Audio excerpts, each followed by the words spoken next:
Hey, what's going on, guys? Welcome back to the channel. Before we get this video started, if you're not subscribed to the channel, go ahead and subscribe to the channel. Also, smash that thumbs up button. It greatly helps out my channel. Do you have a GMC that's got a belly pan on it? Or you're not sure how to remove it or where it's located? In this video, we're going to get underneath this GMC 1500 and show you how to remove it. Alright guys, we got underneath the vehicle here. We got the vehicle jacked up in the air. Also got to support it with jack stands if you don't have a car lift. Our car lift currently has another street rod project on it, so we're not able to utilize it at the moment. Well, this belly pan is held on with 8 bolts. That's right, it's got 8 bolts.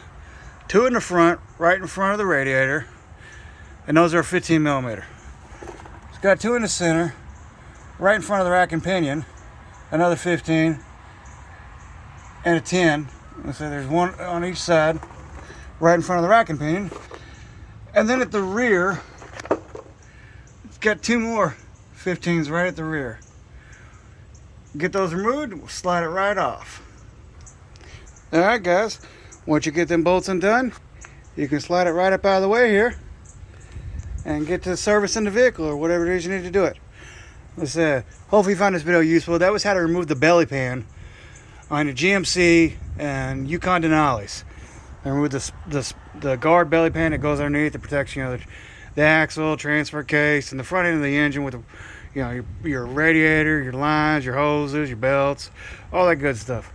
Again, hopefully you found this video useful.